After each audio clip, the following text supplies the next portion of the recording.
नमस्कार। आप देख रहे हैं खबर प्याली। मैं हूं श्रुति श्रीवास्तव। तो तब के उम्मीदवार आपके देश के पालनहार नरेंद्र मोदी जी ने रैलियों में चिल्ला चिल्ला कर कहा था कि बहुत ही महंगाई की मार अब की बार बीजेपी की सरकार। पर तेल देखिए और तेल की धार देखिए तो समझ जाएंगे कि इतिहास दोहरा रहा है। जिस प्रकार से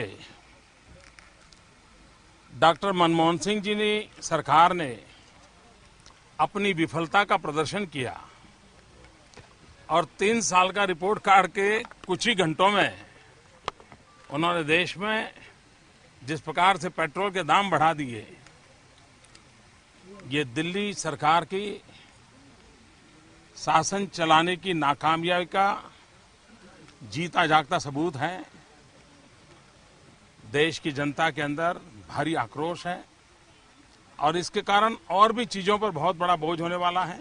Prices have been freed. Government has nothing, no control over it. It is the marketing companies which import the crude, refine it, then distribute it, put the cost for logistics and everything else.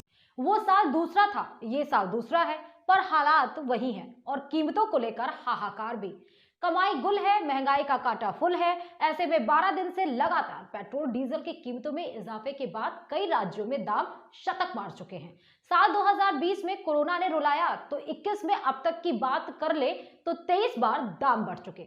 जनवरी और फरवरी में महज 23 दिन में ही petrol diesel के rate बढ़े। वहीं इन्हीं 23 दिनों में डीजल 6 रुपए 72 पैसे रुपए प्रति लीटर महंगा हो चुका। पिछले 10 महीने में ही इसके दाम में करीब 17 रुपए 50 पैसे की बढ़ोतरी हो चुकी। पीएम मोदी और बीजेपी सरकार पानी पी पी कर विपक्ष को कोस रही है कि उनकी कारगुजारी से आसमान में दाम है, पर महंगाई का ग्राफ कैसे धड़ाम हो गया ये कोई नहीं बता रहा। हालांकि पेट्रोल की कीमतों का गुणा गणित समझे तो तेल की कीमतें राज्य के हिसाब से अलग अलग है। इसका कारण राज्यों में लगने वाले वैट है। राजस्थान में इसीलिए दाम अधिक है क्योंकि राजस्थान में पेट्रोल पर सर्वाधिक वैट वसूला जा रहा है। आसान तरीके से कीमत के तराजू को समझिए तो दरअसल देश में पेट्रोल का बेस प्राइस यानी कि आधार मूल्य 31 रुपए 82 पैसे है, तो डीजल पर 33 रुपए 46 पैसे, पेट्रोल का माल भाड़ा 28 पैसे और 25 पैसे डीजल पर पड़ता है। वहीं अगर केंद्र सरकार के लगाए गए एक्साइज ड्यूटी यानी उत्पाद शुल्क की बात करें तो मोदी सरकार इस समय पेट्रोल पर 32 रुपए 90 पैसे और डीजल पर 31 रुपए 80 पैसे जनता से वसूलती है। इसके बाद आता है डीलर का कमीशन जो पेट्रोल पर 3 रुपए 68 पैसे और डीजल पर 2 रुपए 51 पैसे प्रति लीटर लेता है। इसके अलावा राज्य सरकारें वैट लेती हैं। 16 फरवरी के आंकड़ों की बात करें तो दिल्ली सरकार 1 लीटर पेट्रोल पर 20 रुपए 61 पैसे और डीजल पर 11 रुपए 68 पैसे वैट वसूलती है। तो इन सबके मिक्सचर से तय होती है कीमत और तब बढ़ जाती है महंगाई। फिर चाहे आप उसे डायन कहें या फिर डार्लिंग, लेकिन मौजूदा हालातों को समझे तो अभी ये जो भागे जा रही है कीमतें, उनका कारण ये है कि कच्चा तेल 13 महीनों में सबसे महंगे स्तर पर है। कोरोना काल में सब बंद था तो कीमत कम थी, अब सब शुरू है तो डिमांड ज्यादा है और बाजार के सिद्धांत के मुताबिक कीमतें भी ज्यादा। इसके अलावा सरकार की ओर से उत्पाद शुल्क में कमी नहीं कर रही है तो राज्य सरकारें भी कदम नहीं उठा रही हैं। तो इसका असर क्या हो रहा है? पिस रहा है बेचारा आम आदमी।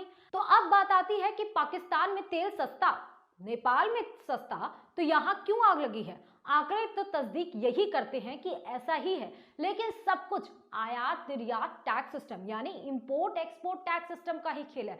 फिर भी आपकी जानकारी के लिए आपको बता देते हैं कि दुनिया में सबसे सस्ता तेल 1 रुपए 45 पैसे वेनेजुला में है, जबकि सबसे महंगा हांगकांग में है जो कि 174 रुपए 38 पैसे है। जबकि पड़ोसी देश की बात करें तो बांग्लादेश में 76 रुपए 41 पैसे, नेपाल में 68 रुपए 98 पैसे, भूटान में 49 रुपए 56 पैसे और इमरान वाले पाकिस्तान में कीमत 51 रुपए 14 पैसे है। पर भारत में खेल कमाई का है। कैसे, ये आपको बताते हैं, जिसके कारण ना केंद्र कदम बढ़ाता है ना ही राज्य की सरकारें।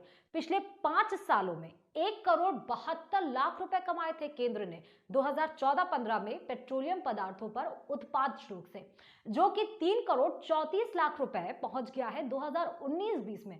पिछले 5 साल में 43% बढ़ी है राज्यों को वैट से होने वाली कमाई। तो सबको चाहिए मलाई, जनता की कौन सोचता है भलाई। अब जेब कटाते रहिए, महंगाई का काटा हाई है, राहत के दावे हवा हवाई है। फिर किसी और मुद्दे के साथ आपके बीच हाजिर होंगी। तब तक के लिए लाइक करिए, शेयर करिए, सब्सक्राइब करिए and yes, press the bell icon so that you get the notification of खबर प्याली। नमस्कार।